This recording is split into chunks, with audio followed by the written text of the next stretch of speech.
Hi, I'm Shaka Hislop, and you're here at Extra Time TV. Check the mic and make sure it sound right, boys. Hey everyone, welcome to another edition of Extra Time TV. This is Andrew Soca, and once again we have the pleasure of Lance Whittaker joining us today. How are you, Lance?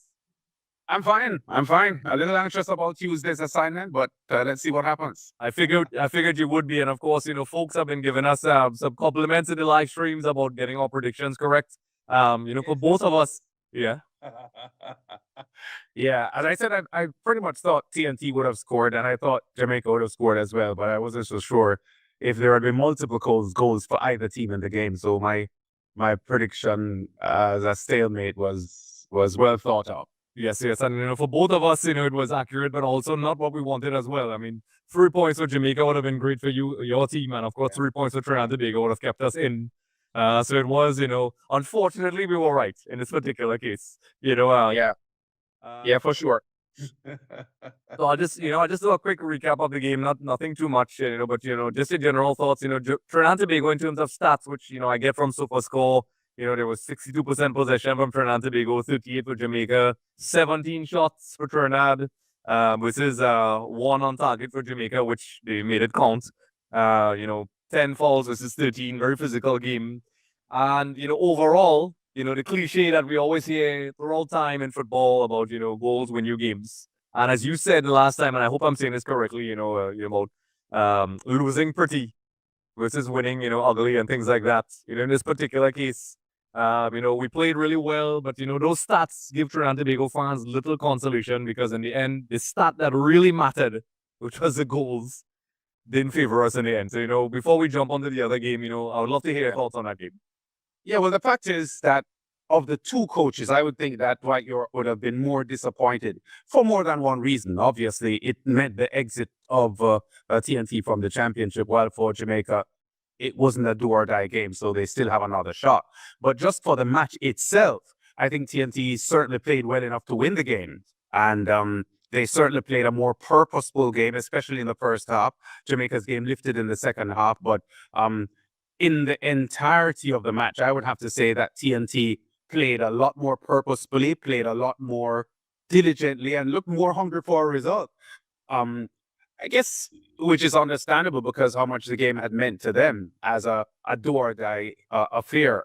But I think TNT were a little unfortunate not to win the game. Having said that, the Jamaicans, having taken the lead and looking as if they were managing the game well enough, would also be disconsolate over the fact that they weren't able to hold that lead. But I don't think Jamaica played well enough to earn or deserve a victory. So the 1-1 scoreline for the Jamaicans, I don't think they can complain really. I think York would be a lot more disappointed that he didn't get the win based on how the game played out than McLaren would have been on not getting the result he wanted. And just to build on the thought process from both Jamaican and Trinidad Tobago fans, the consensus, we spoke about this in our last video about people not being generally happy with the output of the Jamaica team under Steve McLaren. That continues. I saw a lot of people in the forums, a lot of people on my live stream as well. I saw their podcast where they were talking about, Steve McLaren even said in his press conference, it was going to go down to the last day where the tone that was implied is that, he was coming in with the game with the intention of getting a draw rather than a winning mentality. Do you think that was the case, or do you think it was just a circumstance of just how Trinidad played?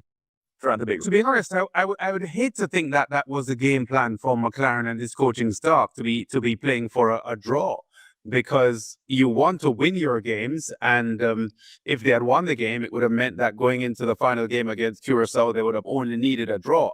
As it stands now, they need a win because they didn't get the win against TNT. So I'm baffled by any view that would suggest that Jamaica's Reggae Boys were playing not to lose and would have been satisfied with a draw. Having said that, if you looked at the game, you would be tempted to think that because of the lack of urgency and the passiveness that we saw from the Jamaican team, maybe it was so, but I haven't had an admission from the coaching staff that was so. And I just think they should have gone for a win, but they didn't play as if they were purposeful enough to get the win. Remember that McLaren had been on Alex Ferguson's coaching staff during the years that Dwight York had been a star player with Manchester United. So they go back a long way. And although I saw, I'm not sure if you could add some or shed some light on this, but this Kenneth Butcher guy who did a comprehensive review of Dwight York's performance as national coach so far. I'm not sure if you've had a chance to look at it, and gave him a failing grade. I can tell you that a lot of Jamaican fans think that York is a better coach than Steve McLaren based on what he has been able to do with Trinidad and Tobago, and conversely, what McLaren has not been able to do with the Jamaican team, which on paper is a pretty solid roster. Yes, and just to build on what you're saying, to just solidify what you're saying. I did a reaction last night to the game, which was a live stream, and a lot of the viewers, as well as other people within my circles and colleagues as well, within the coaching fraternity and media as well, all share that sentiment. Even though we didn't qualify, the conversation right now, obviously, because we didn't qualify, York's, position in the job is up in the air now. People are wondering if he's going to stay. But the general consensus by usually very critical Trinidad and Tobago crowd and general footballing public, they usually are not afraid to call for the axe when a coach is not meeting their standards. But it seems, it's mostly positive reviews. From my personal point of view, I think the progression is very evident. As you said in the last video, Trinidad and Tobago football has not been in a great place for a long time. We had more negatives than positives going on behind the scenes and on the pitch as well. And, since he was hired until now, just observing from that first game until now, I've seen the progression. I'm starting to see his style of play, what he's really about, Dwight York's way of playing football. And, unfortunately, the goals did not get him the results he wanted. But I'm seeing the progression, and I could understand, Jamaica having the players that they have, and, the talent pool on paper, at least, much bigger than Trinidad and Tobago, the expectancy of the Dominicans.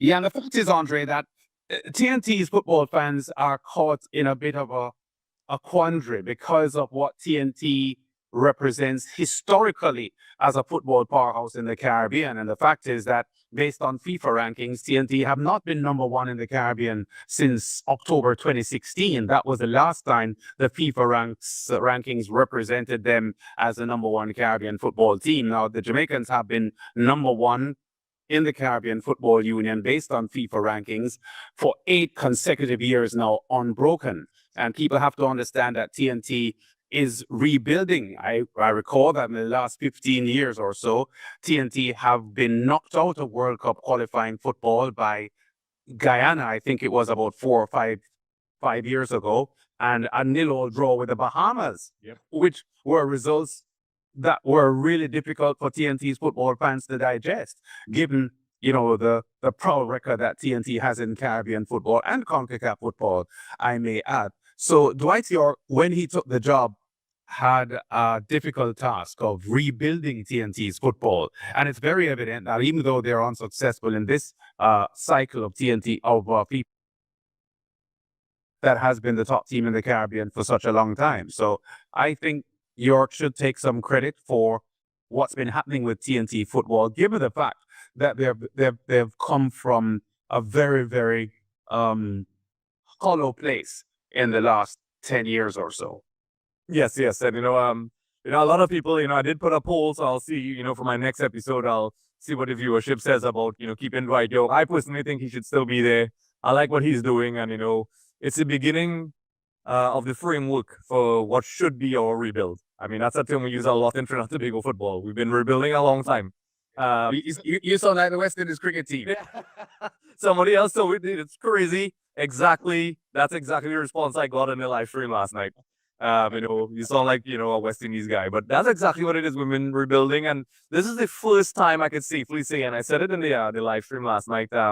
Usually after a cycle is done, there's usually the usual narrative in Trinidad and Tobago, and I've said it before, and it sounds like a broken record. If people know what the young audience know what a record is, by the way, I'll just say a looping audio track now, or voice notes, where we hear the same narratives. We need to rebuild and whatever, and the same things all the time.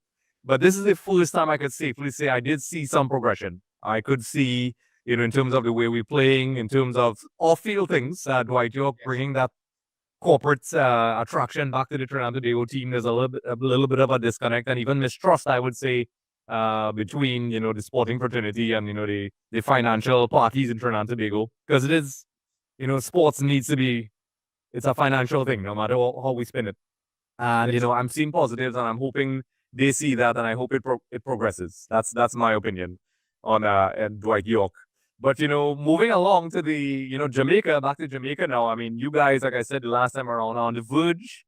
I'm excited. Like I said before, I'm not a Jamaican, but I'm excited as a fellow Caribbean nation to see Jamaica and one of us back on the big stage, and for the first time since 1998. And just to go back to what we were saying before, with that draw, obviously now it's a must-win against Curaçao. Curaçao just needs to draw this last game, and in terms of the standings from SofaScore, which supply my data, Curaçao 11 points, Jamaica 10, Trinidad Tobago 6. And of course, Bermuda 0.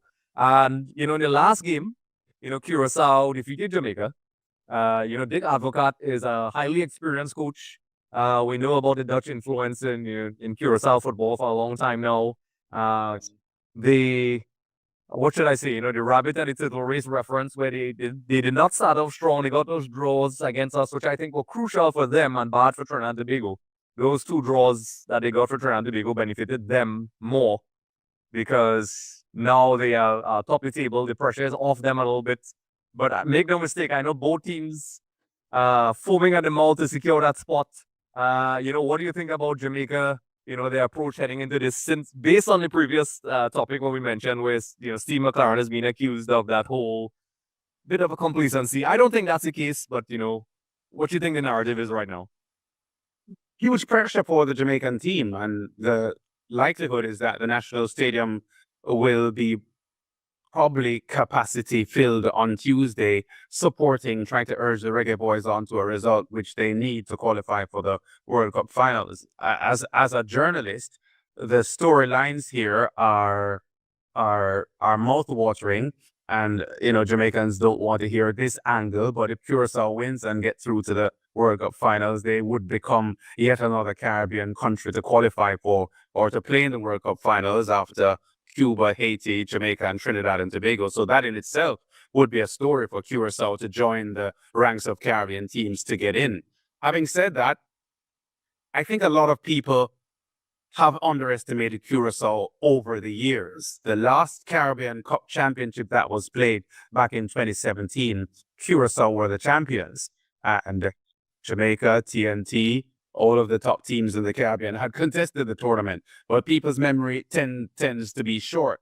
And there is, in the Jamaican market, sometimes a lot of disrespect for the quality of Caribbean teams. A lot of Jamaicans feel that, as such a big country in the Caribbean, Jamaica shouldn't be worried about these smaller nations and so on. But we all know that sport isn't played like that. It's what you invest and how you apply yourself that dictates the results you will get, and not your population. Having said that, it is also true that Jamaica, because of their roster and the elite level that most of their players play in, they should be getting through this qualifying stage without the stuttering that we've been seeing. So there's a lot of pressure on this Jamaican team to get a win. Having said that, if they don't win and get a draw, there's still a chance that they could qualify by a playoff route. But most Jamaicans aren't looking at that. They think that the team needs to win, and McLaren is under a lot of pressure, because for the TNT result, which they didn't get, there's a lot of question marks about the roster that he used. In the week leading up to the game, he had made pronouncements about Shamar Nicholson being the best or one of the best strikers in the Caribbean, and he didn't play. He didn't start and he didn't come on. So there are a lot of people who are questioning that.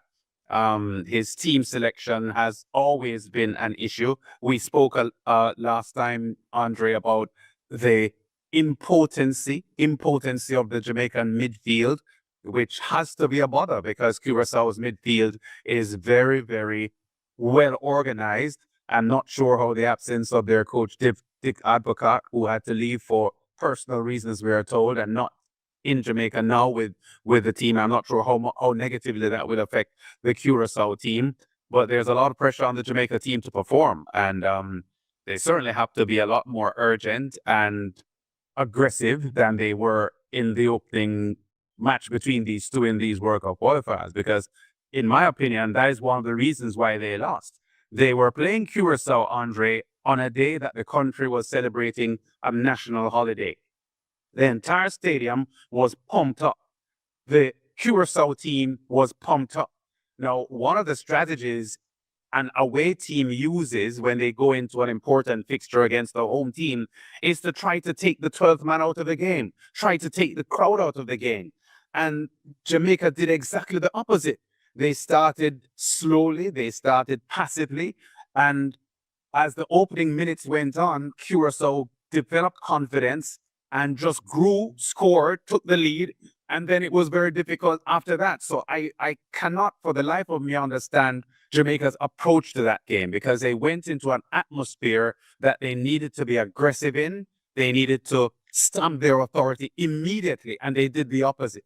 They started passively, and they just played at a snail's pace and invited Curaçao to take the challenge to them. And Curaçao said, thank you very much. 2-0 the scoreline.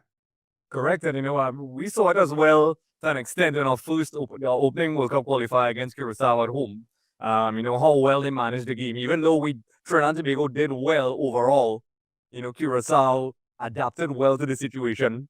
And, while they did not dominate by any means, they seemed very comfortable and they got what they needed. And I remember Dick Advocat saying that, yes, they were lucky not to lose, but, they got the draw. At the time, Trinidad and Tobago were creating a lot of chances, but they were able to negate that 12th man a lot, because there were certain periods in the game where Trinidad and Tobago had to, the crowd kind of sat back and like, okay, what's going on here? And, I could see where the criticisms of Steve McLaren comes in, because York realized this, and when we played the game away to Curaçao, you could see he took initiative, and, he praises himself on trying to make Trinidad and Tobago a proactive team. So I can understand, the annoyance of the Jamaican fans with that particular approach. And it must be concerning because, the last time, obviously, the immediate, everybody looks at form guys, but I always tell people form guys are a bit deceptive sometimes, because sometimes teams that don't play each other that often, there are large gaps in between games. Sometimes the squads are different. There's so many variables in there. But, in the most recent qualifiers, you went into great detail what happened. So, with that in mind, and, Steve McLaren has a pretty set formation, as we mentioned before. He loves that, 4-2-3-1 formation. So you know what they're going to expect, barring a miraculous surprise, which I don't expect. Do you think Jamaica is going to do something differently, or do you think that Steve McLaren is just going to stick with his guns and hope for the best? Because that's what it looks like to me. Well, he's not shown the tendency or the likelihood to experiment too much since he's taken this job. So I can't think of him going outside his normal pattern. What he has to do is to hype the team up to be aggressive, assertive, and very proactive in this game, because they can't allow to sit back and allow a result to unfold. They've got to go in and take it. And as I said, a lot of Jamaicans underestimate teams like Curaçao. The last 4 competitive meetings between these two teams that I saw, Curaçao have won 2, Jamaica 1, and 1 drawn result.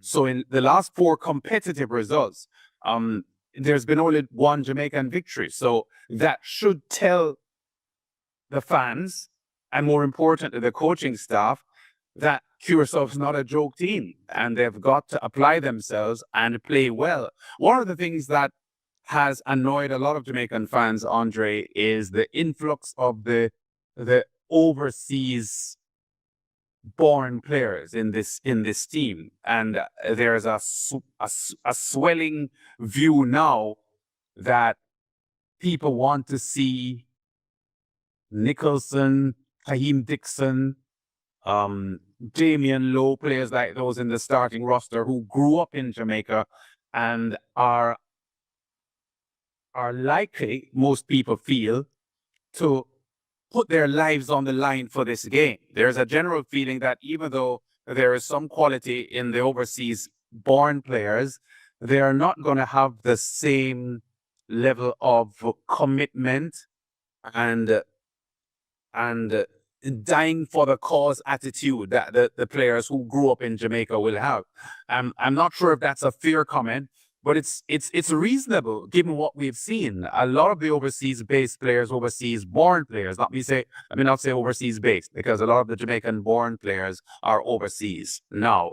But a lot of the overseas-based players do not play with the same level of 100% commitment as we see from some of the local players, even though they have more experience and have more know-how for higher level football. So Jamaicans get a little antsy when they see, players like Demarai Gray, seemingly going through the motions and, in their opinion, not giving the kind of effort that the local-born players would give. Having said that, sometimes looks are deceiving. I've seen many sportsmen over the years, and women, who look languid. That is their style.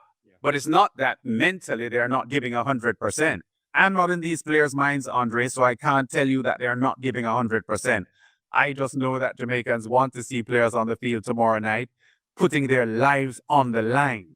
And the view from a lot of the Jamaican public is that they can depend on people like Kaheem Dixon and Shamar Nicholson and Damian Lowe to give that. Yeah, that's a narrative I totally understand because, in the past, that's a concern all fans had with Trinidad and Tobago in the 2006 squad, in Brent Sancho's time and Dwight York and those guys, where before we got to the World Cup, that's probably our last, best crop of players that were in Europe for a long time. And the narrative back then was that, interestingly enough, it was directed towards players like Dwight York and so on, where they felt as if, he was not giving his all for Trinidad and Tobago at that point in time. And, I could definitely see that. I could understand where they're coming from. And you could see it on the pitch as well.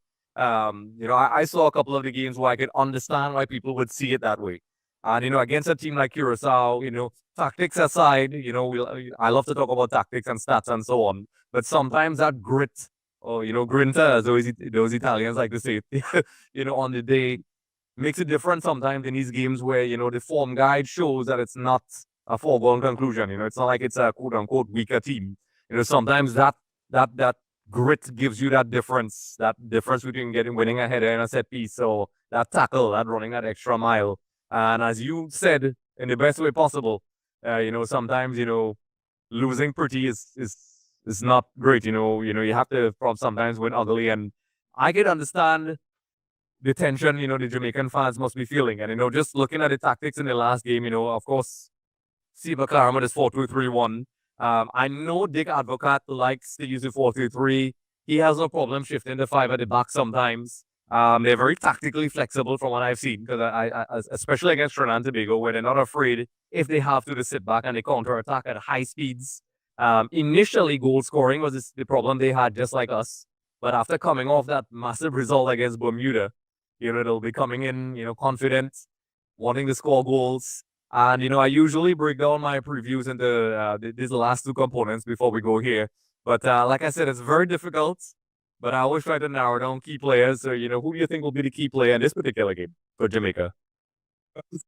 We're heading into the TNT game. I don't think I will change, because I think Andre Blake, the captain and goalkeeper of the Jamaica team, has a key role to play, because Jamaica can't afford to concede any goals in this game. And I know that the defenders have a responsibility to protect him and not allow too many free shots on him. Yep. But at the end of the day, he'll be the man responsible for stopping shots on goal. And I again go to Cephas, because Cephas can be a match winner. He was about to be the match winner for Jamaica against TNT until the veteran Molino came up with the equalizer late in the game, because we see Cephas's pace coming from the flanks.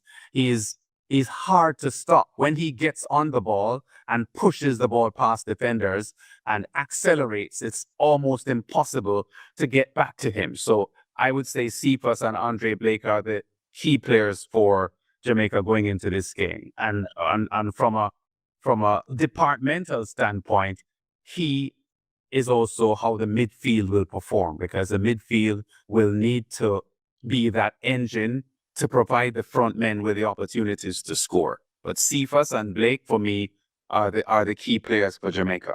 I agree. And, his performances speak for themselves. I mean, we saw what happened in the last game.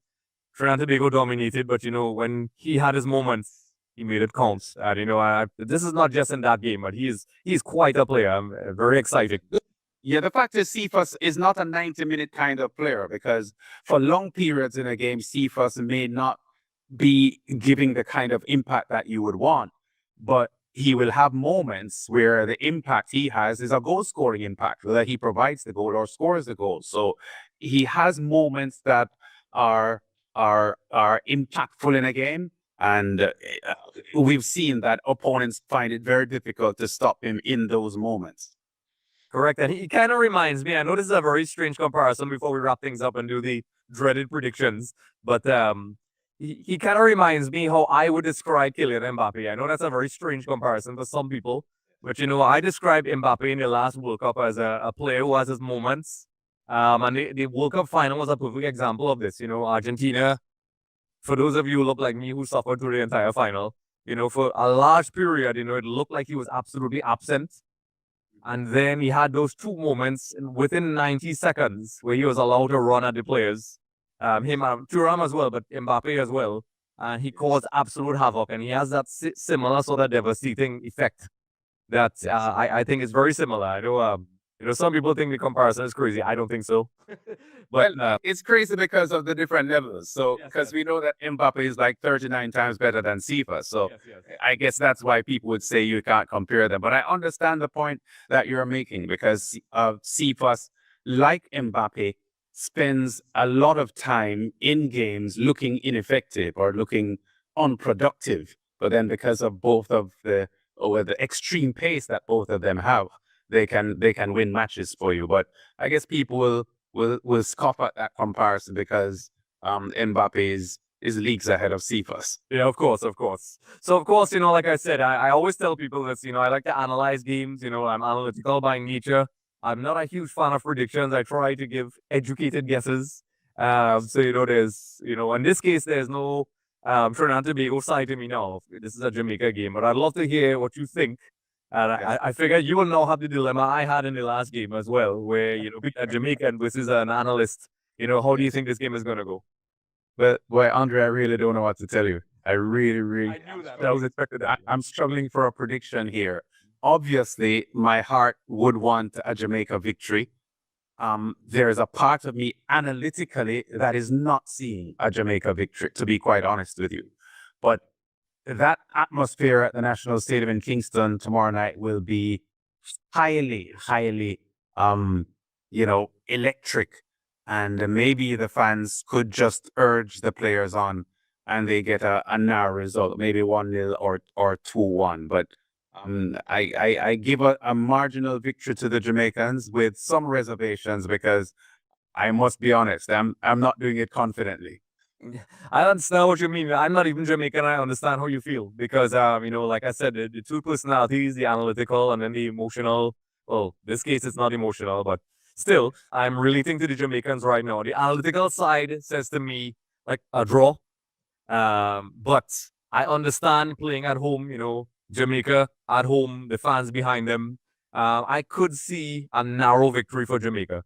From the other thing that we've got to look at, Andre, is that Jamaican fans very often don't help their team, because if things aren't going well, the fans turn against the players and they become very vocal. So the players have a responsibility to get a good start, get the fans on their side, probably take a lead in the game, and then allow the atmosphere to play in their favor. But I've seen so many times where the team isn't playing well and the fans turn against the players, which, in real football cultures, the fans tend to stick to their team a little bit more diligently than we do here in Jamaica. But let's see what happens tomorrow night.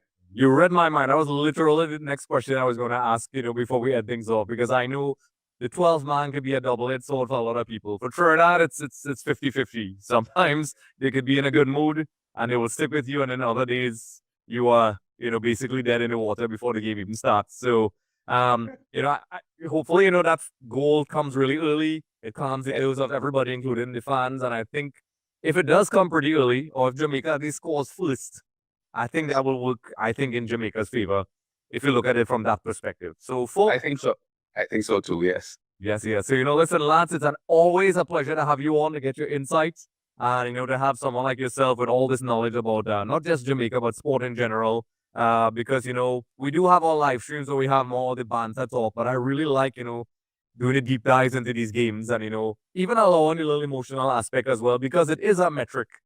It's not a measurable metric, but it is a metric. I understand, yeah. And the fans are very passionate, so they like to express themselves. Yes. And, so I love that part, and I love that we live in an arena where we could be so engaging with fans. In the past, it was just line, we speak, they listen, but now it's social media, man. It's changed the game. For sure. So, Lance, like I said, good luck to you and Jamaica. And I will be looking at the game. I'll be doing a watch along as well. So I'll be rooting for you all. And although I know I have some Curaçao supporters as well of EXTV, I'll have to be diplomatic and say good luck to both teams. And I will say, let's see how it goes. So good luck. And it's, like I said, it's an absolute pleasure to have you. And, Yes. We'll chat after the game, and hopefully we'll be celebrating, and I'll be coming to Jamaica soon and have some, I don't know, you'll take me for some food or something, I don't know. Yeah, jerk chicken. Yeah, jerk chicken, that's right. All right, folks. So don't forget to subscribe, follow us on EXTV Media. And Lance, it's been a pleasure. And folks, we'll be seeing you next time. Hey everyone, thanks for watching Extra Time TV. Don't forget to like and subscribe.